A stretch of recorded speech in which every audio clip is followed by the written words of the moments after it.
October 17, 1943. Camp Aliceville, Alabama. 2:47 a.m. The mess kit shook in the frail hands of a German prisoner as he stared at his very first American meal. After 3 years in the Afrika Korps, surviving on sawdust bread and ersatz coffee, his weight had dropped to just 128 pounds. Now in front of him sat scrambled eggs, bacon, white bread with butter, and real coffee with cream and sugar, more food than he had seen in months. One prisoner later recalled, "When I was captured, I weighed 128 pounds. After 2 years as an American POW, I weighed 185. I had grown so fat you could no longer see my eyes." His 57-pound gain was far from unusual. Thousands of German prisoners in American camps experienced similar transformations during World War II. While their comrades on the Eastern Front survived on frozen horse meat and Wehrmacht troops struggled with inadequate rations, POWs in America ate the same food provided to U.S. garrison soldiers, as guaranteed by the Geneva Convention. More than 425,000 German POWs lived in U.S. camps, where they not only regained their health but also witnessed a prosperity that reshaped their views of America's strength, democracy, and capacity. When Rommel's Desert Army surrendered in Tunisia in May 1943, medical inspections revealed men in physical collapse. Months of broken supply lines and desert fighting had reduced once elite troops to emaciated figures. The official Wehrmacht field ration, the Verpflegungssatz, promised adequate calories for combat soldiers, but by the winter of 1942, the men received only a fraction. Meals typically consisted of hard bread when available, often replaced with worm-infested hardtack. Mornings brought ersatz coffee made from roasted acorns sweetened with saccharin. Lunch was a small portion of tinned horse or mule meat padded with filler. Evenings offered duramusa, dried vegetables that swelled in the stomach but provided little nourishment. Dr. James Patterson of the U.S. Army Medical Corps examined German POWs at the Oren Processing Center in May 1943. His reports documented widespread malnutrition, vitamin deficiencies, scurvy, night blindness from lack of vitamin A, and swelling caused by protein starvation. Recovery began almost immediately aboard Liberty ships bound for America. These vessels, mass-produced at record speed, carried up to 30,000 POWs per month. The very first meal at sea, beef stew with potatoes, white bread, butter, and coffee with milk, contained more nutrition than an entire week's rations in Africa. Many prisoners vomited. Their starved bodies could not handle the richness. American doctors were themselves astonished.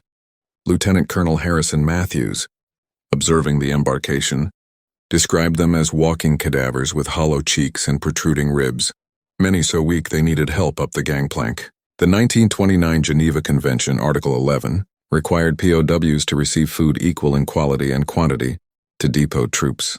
For the United States, this wasn't simply compliance but deliberate policy. Colonel Edward Davidson wrote in a September 1943 memo, "Every well-fed German prisoner is insurance for an American prisoner in German hands." The office of the Provost Marshal General managed the enormous system, tracking caloric intake, weekly menus, medical exams, and weight records. Camps submitted reports twice a month, with inspections by Swiss delegates and monitoring from the Red Cross to ensure compliance. The standard ration guaranteed between 1,000 and 1,000 calories per day. Meat, bread, potatoes, cheese, butter, milk, coffee, real, not ersatz, along with fresh fruits and vegetables. Prisoners could also purchase extras, cigarettes, chocolate, beer, wine, soda, even ice cream using camp scrip earned from labor or provided through allowances. Feeding such numbers required staggering logistics. Quartermasters requisitioned supplies for thousands, coordinated regional shipments, managed cold storage, and ran kitchens that worked around the clock. In scale and efficiency, it surpassed anything the Wehrmacht had managed. America was literally feeding its enemies better than Germany fed its own army. The most famous case came from a German POW who reported gaining 57 pounds in 2 years. His testimony was vivid. "When I was captured, I weighed 128 pounds. After 2 years as a POW in America, I weighed 185. I had grown so fat you could no longer see my eyes." Georg Gertner, a sergeant captured in Tunisia in 1943, later became notorious as Hitler's last soldier in America. After escaping from Camp Deming, New Mexico in 1945, he lived under the name Dennis Wiles for 4 decades before finally surrendering in 1985. In his memoir with historian Arnold Kramer, he recalled that German POWs were stunned by how well they were treated, almost pampered with food their homeland could no longer provide. Military chaplain Alex Funke, held at Camp Algona, Iowa, echoed the sentiment. We were all deeply impressed by the United States, and we all came away with friendly feelings toward it. His post-war research confirmed that most POWs gained between 40 and 60 pounds during captivity. The physical transformations were so striking that repatriation officers often noted families failing to recognize their own returning relatives. Captain William Burke, who processed German POWs in 1946, remarked, "These men came back looking more like athletes or businessmen than defeated soldiers. Their families expected starved skeletons. Instead, they saw men who appeared well off." Camp Concordia, Kansas, housed around 4,000 German prisoners across hundreds of structures on a 640-acre site. It developed an extensive educational program, offering hundreds of courses in cooperation with nearby universities. Its multiple kitchens, outfitted with electric stoves, walk-in coolers, industrial mixers, and mechanical dishwashers, fed thousands every day, technology many prisoners had never encountered. The camp itself showcased American efficiency. Constructed in only 90 days, it featured electric lighting in every building, hot water systems, flush toilets, and central heating. Prisoners from rural German villages, accustomed to oil lamps and outhouses, suddenly lived with amenities that didn't exist in their homeland. Camp Hearn, Texas, nicknamed the Fritz Ritz by locals, held as many as 5,000 men who created elaborate recreational facilities. Its large-scale kitchens ran nonstop, with central bakeries turning out thousands of loaves daily. Prisoners even organized regional dining halls that reproduced German-style meals, made with American ingredients, dishes unimaginable in wartime Germany. Colonel Donald Drake, the camp's commander, practiced what he called calories for cooperation. Well-behaved men received extra rations, access to special meals, and commissary perks. The approach worked. Discipline issues were rare, and average weight gains reached 45 pounds per prisoner over 18 months. Camp Aliceville, Alabama, processed the frail remnants of the Desert War with methodical care. Seeing skeletal arrivals, commanders introduced controlled feeding plans. The camp's doctors documented dramatic recoveries, vitamin deficiencies erased, dental issues treated, energy restored. Within months, hollow faces filled out and chronic illnesses disappeared. Major Robert Harrison, Aliceville's medical officer, later published a study showing rapid weight increases, exponential gains during the first 3 months, followed by steady growth of 2 to 3 pounds monthly. His most extreme case was a man who entered at 109 pounds and left at 181, gaining 72 pounds. Camp Papago Park, Arizona, housed captured naval personnel who weren't required to work. They passed their time gardening, reading, and attending movies. The camp became famous for the December 1944 escape of 25 U-boat officers who tunneled out, planning to drift down the Salt River to Mexico, only to find the riverbed completely dry. All were quickly recaptured, some surrendering simply because they were hungry. Even the Arizona desert offered less to eat than the camp kitchens. The stark difference between POW treatment and civilian rationing stirred controversy at home. While German prisoners ate military rations daily, American families navigated ration books and shortages. Staples like sugar, butter, meat, and coffee were limited for civilians, yet served without restriction in POW camps. Dorothy Mitchell of Topeka wrote angrily to her congressman in 1944, "My 3 sons are fighting in Europe. Yet German prisoners here eat steak twice a week. I haven't had steak since Pearl Harbor. My family's monthly meat ration is less than what these Nazis consume in 3 days. How do I explain this to a mother?" The government defended its policy as reciprocal protection. Treating German prisoners well, they argued, ensured that 90,000 captured Americans in Germany would also be treated properly. Propaganda posters read, "Their good treatment ensures ours." Radio broadcasts emphasized the stakes. Still, public resentment simmered, especially when prisoners working Local farms were fed better than the farmers themselves. The racial inequalities made the issue even sharper. Black American soldiers, including Rupert Trimmingham, noted that German POWs could sit in restaurants that barred them. Trimmingham's famous letter to Yank magazine described watching enemy soldiers served in a Texas diner, while he, wearing the U.S. uniform, with combat ribbons, was told to use the back door. The irony was painful. Enemy combatants receiving better treatment than American citizens in service. German prisoners themselves often felt uneasy, and some of their camp newspapers openly criticized American segregation, creating the strange image of Nazis questioning U.S. racial policy. Meanwhile, the POW labor program became essential for U.S. agriculture and another reason for steady prisoner weight gain. By 1944, over 300,000 Germans were working in American fields, harvesting crops that fed both the nation and its allies. Farmers, desperate for labor, competed to treat POW work crews generously. Breakfast meant bacon, eggs, pancakes, and coffee. Lunches brought fried chicken, potatoes, vegetables, and pie delivered straight to the fields. Afternoons offered cold drinks and snacks, and evenings returned them to camp mess halls for yet another full meal. Altogether, their intake often exceeded 5,000 calories per day. In Nebraska's sugar beet fields, prisoners witnessed levels of mechanization that completely altered their idea of farming. Hans Dietrich, working near Scottsbluff, wrote, "One American farmer with machines achieved what would take our entire village. A combine harvested more grain in 1 hour than we managed in a week by hand." In Texas, thousands of POWs were used in the cotton harvest. The work was exhausting under the blazing sun. Yet the benefits included unlimited drinking water, regular meal breaks, and bonus food for top pickers. Wilhelm Hartmann, picking cotton near Kaufman, gained 63 pounds in 14 months. "The Texas farmers fed us like prize cattle. One rancher told me, 'You can't get good work from hungry men.' If only our officers had known this." California's Central Valley showed the greatest irony. Prisoners picked peaches, apricots, and oranges, often eating freely as they worked.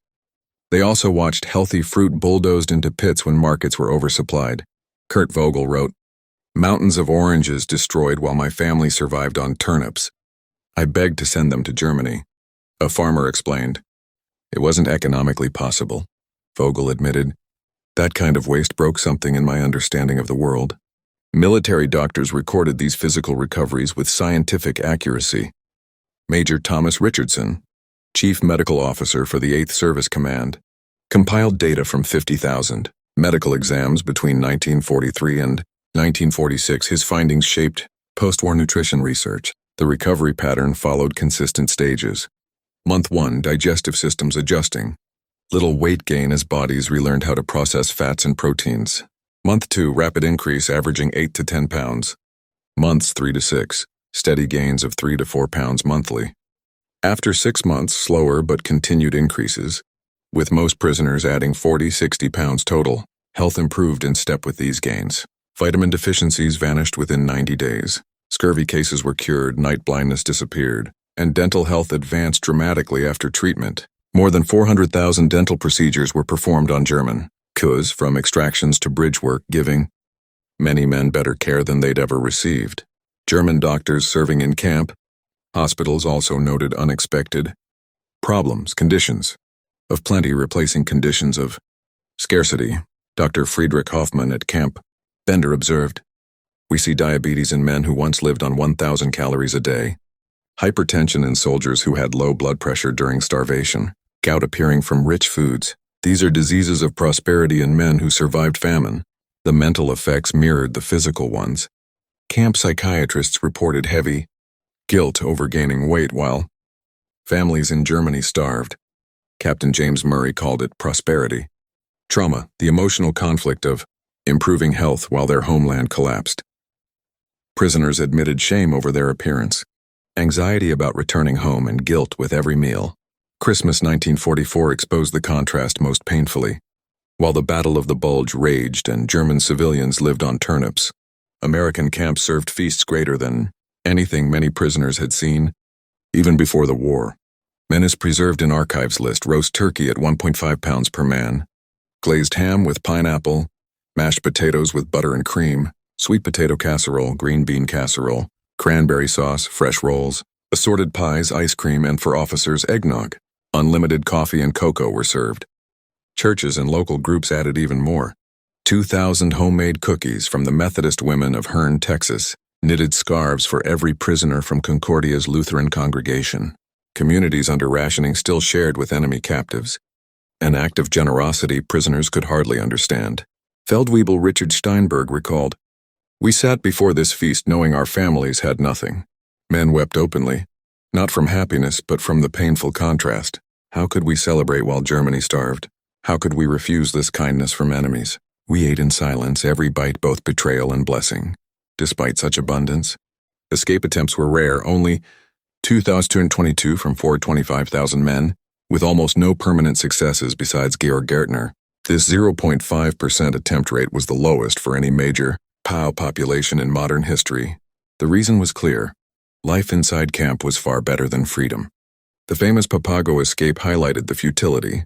25. U-boat officers spent months digging a 178-foot tunnel with spoons. Hiding dirt under a volleyball court, they convinced guards to let them build. Their plan to float down the salt river to Mexico collapsed. Immediately, the river was bone dry. Within 3 weeks, all were captured, many surrendering willingly when hunger set in. Captain Jürgen Wattenberg, the leader, reflected decades later, "We were ideological fools. Inside camp, we had food, shelter, safety, even entertainment. Outside was desert, hostility, and certain recapture. We risked everything to escape from paradise into hell. It made no sense except ideological sense. And ideology doesn't fill stomachs. Most prisoners accepted reality. Where could they go? With no money, no papers, broken English, and heavy accents. In a vast land where citizens were on alert for escapees, the odds were impossible. More importantly, staying in camp meant survival. Escaping meant combat if successful. Starvation if not. POWs who worked near factories saw industrial production that shattered their understanding of modern capacity. At Campbell's soup plants, they watched a single line process more food in an hour than German facilities did in a day. Near Detroit's Willow Run factory, they saw B-24 bombers rolling off the line every 63 minutes, faster than Germany could turn out training planes. The psychological impact was crushing. Otto L., an engineer from Krefeld, worked near a steel mill producing 10,000 tons daily. "We eventually realized this wasn't simply a clash of armies, but a battle between entire industrial systems. They could afford to lose 10 tanks for everyone they destroyed, and still emerge victorious. Numbers themselves made our defeat certain. No matter our bravery or strategy, agricultural strength was equally astonishing. American farms produced double the yield per acre compared to Germany, while using only a fraction of the labor. Mechanization enabled a single farmer to cultivate land that required dozens of workers in Germany. Irrigation, fertilizers, and hybrid seeds created harvests that seemed miraculous to men who came from subsistence farms. The waste was especially shocking to prisoners. Piles of potatoes left to rot from oversupply, grain deliberately burned to stabilize prices, milk dumped into sewers when demand fell. Franz Miller remarked, "They destroy food to protect markets while Europe starves. Only a country with limitless resources could tolerate such waste." That was when we grasped America's true power, not in its soldiers but in its abundance. Between 1945 and 1946, more than 370,000 German POWs were shipped back to Europe. They left the U.S. collectively weighing millions of pounds more. Living monuments to American prosperity, they returned to devastation. The contrast was bitter. Coming home meant facing ruined cities, starving families, and deep social unrest. Their well-fed appearance marked them as different, privileged, even complicit with the enemy. Families couldn't comprehend how their sons had gained weight in captivity while Germany starved. Communities resented their health in the midst of universal hunger. The reversal was immediate and harsh. Military government surveys tracked former POWs losing 30 to 50 pounds within 6 months of return. Bodies built on American rations could not survive on German. Scarcity, often just 1,550 calories, daily sometimes less. Heinrich Föber returned to Hamburg weighing 186 pounds, up from 134 when captured. Within 6 months he was down to 138. The American body couldn't survive on German food. he explained. I gave what I had to my children, lived on potato peels and stolen grain. Better to have been hungry all along than to know plenty and lose it. Beyond food, camps offered education that would shape Germany's future. Over 50,000 prisoners took part in classes, ranging from agriculture to philosophy. Camp Concordia alone provided 300 subjects, with professors from nearby universities, teaching everything from American history to automotive repair. Courses included democratic governance, free market economics, and constitutional law subjects outlawed under the Nazis. Prisoners read the Federalist Papers, Adam Smith, and John Stuart Mill. They debated political systems, economies, and social contracts. Intellectual growth matched physical nourishment, building both minds and bodies. Camp newspapers transformed too, shifting from propaganda sheets to open forums. Der Ruf, the Call, circulated to 25,000 prisoners, published debates on democracy, Reconstruction, and Germany's future. Its evolution mirrored the changing views of its readers. Wilhelm von Braun, who taught physics at Camp Shelby while imprisoned, recalled, "We had better facilities than most German universities.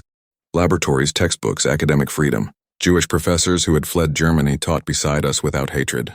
This generosity of knowledge, educating the enemy, reflected America's confidence in its own system. The Special Projects Division's re-education program worked not through indoctrination but demonstration. By 1945, 25,000 prisoners had voluntarily joined democracy courses. They studied ideas punishable by death in Germany. The program succeeded because it showed democracy in action. Prisoners saw free speech in camp papers, racial issues debated in the press, self-criticism allowed, things impossible in totalitarian states. Every extra pound they gained became proof that democracy created prosperity. Wehrmacht officers once sworn to Hitler found themselves planning democratic futures. Colonel Hans von Luck, veteran of Poland, France, and Africa, admitted, "We arrived as convinced Nazis. We left as reluctant Democrats. Not from brainwashing but from observation. Their system worked. Ours had failed." The proof was in our wider waistlines. Roughly 5,000 former POWs eventually immigrated to America, becoming citizens of the country that once held them captive. Thousands more kept in touch with American families for decades. These unusual relationships became bridges between former enemies. Immigration was not simple. In Germany, they were distrusted as American sympathizers, in America as former foes. Still, many persevered, drawn back by memories of prosperity and possibility. Some became doctors, farmers, or businessmen. Georg Gertner even hid in plain sight for 40 years. Love built the strongest ties. Despite bans on fraternization, romances grew through letters and work programs. Over 1,000 German POWs eventually married American women. Their families embodied reconciliation, former enemies united through love. At a 1985 reunion in Austin, 500 ex-prisoners returned with American-born children and grandchildren. Hanska's keynote captured it. "We came as enemies, left as friends. We arrived starving, departed well-fed. Every meal taught us the fruits of freedom." The POW program defied conventional wartime logic. Though costing hundreds of millions, it nearly paid for itself through labor in agriculture and industry, while delivering immeasurable strategic benefits. Each well-fed prisoner was living evidence of America's capacity. Their bodies carried the proof. The program achieved several goals at once: ensuring better treatment for American POWs in Germany, easing labor shortages at home, and most importantly, by transforming enemies into future allies. After the war, many former prisoners applied American agricultural methods, boosting German yields by 30% within 5 years. They brought American management practices, fueling the Wirtschaftswunder, the economic miracle. Their time in captivity shaped a generation of German leaders who leaned toward partnership with the United States instead of falling under Soviet influence. In 1947, Colonel James Patterson observed, "We purchased future peace with present food. The collective weight gain, millions of pounds, was nothing. Less than American agricultural surplus turned into political capital, which later paid dividends throughout the Cold War." The German POW, who gained over 50 pounds while imprisoned, represented one of World War II's greatest ironies. At home, their country starved. Their families waited in lines for turnips. Their comrades froze and died on the Eastern Front. Yet inside American camps, they had choices at mealtime, went to movies, and played soccer. The paradox was striking: enemies eating better than allies. But it was also strategically brilliant. Their growing bodies told a deeper story. America had the means to be generous even in total war. Democracy could nourish even its enemies. Freedom created abundance while tyranny produced only scarcity. The documented 57-pound Owan gain of a single prisoner was mirrored by thousands of others. Each added pound became living proof of U.S. agricultural and industrial superiority. Ultimately, America's most powerful weapon was not just its soldiers or weapons stockpiles, but its dinner tables.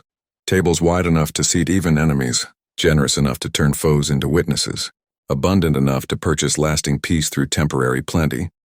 The German POWs came to realize that their true enemy was never America, but the ideology that had led them to fight against such prosperity. Every pound gained was a pound of Nazi belief lost. Every meal a lesson in democratic productivity. Every satisfied stomach a witness to freedom's power to build rather than destroy. They returned home heavier in body, but also enlightened in spirit, carrying within themselves the memory of extraordinary generosity from a nation strong enough to feed even those who once sought to destroy it.